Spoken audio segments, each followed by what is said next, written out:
পাখি তুমি উইরা উইরা। আকাশ থেকে বৃষ্টির মতো ঝরে পড়ছে কড়কড়ে নোটের বান্ডিল, আর গাছের ওপর বসে সেই টাকা দুহাতে ওড়াচ্ছে এক ধনী বানর। অবিশ্বাস্য মনে হলেও এই দৃশ্যই এখন নেট দুনিয়ার সবচেয়ে বড় বাস্তবতা। মাত্র কয়েক সেকেন্ডের জন্য থমকে গিয়েছিল পুরো এলাকা, যেন টাকার বৃষ্টি দেখল উপস্থিত সবাই।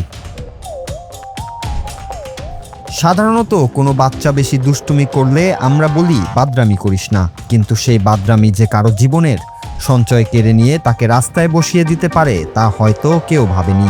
চোখের সামনে নিজের কষ্টের টাকা এভাবে বাতাসে উড়ে যেতে দেখে যার বুক ভেঙে যাচ্ছিল, তার সেই মুহূর্তের মানসিক অবস্থা কেমন ছিল একবার ভাবুন। ঘটনাটি শনিবারের ভারতের উত্তরপ্রদেশের বুলন্দ শহরের এক আদালত চত্বরের। রবীন্দ্র লোধি ওরফে রাজু নামের এক ব্যক্তি এসেছিলেন নিজের সম্পত্তির রেজিস্ট্রি বা নিবন্ধন করাতে। সাথে ছিল নগদ 2 লাখ টাকা ভর্তি একটি ব্যাগ। তিনি যখন স্ট্যাম্প ভেন্ডরের দিকে এগোচ্ছিলেন, ঠিক তখনই ঘটে যায় সেই অভাবনীয় ঘটনা। ঝড়ের গতিতে এসে রাজুর হাত থেকে ব্যাগটি ছিনিয়ে নেয় একটি বানর। সেটি নিয়ে চোখের পলকে চড়ে বসে কাছের একটি বিশাল নিম গাছে। এরপরে শুরু হয় আসল ট্র্যাজেডি।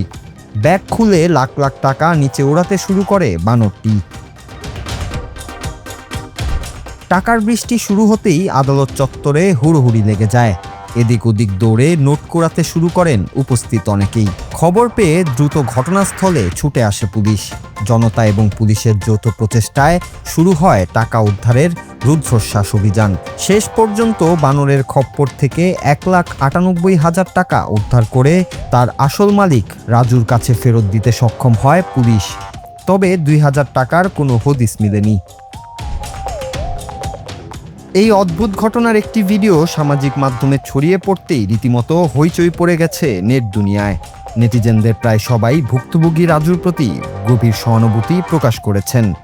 অনেকেই আবার রসিকতা করে বলছেন বানরটি হয়তো গরিবের রবিনহুড হতে চেয়েছিল।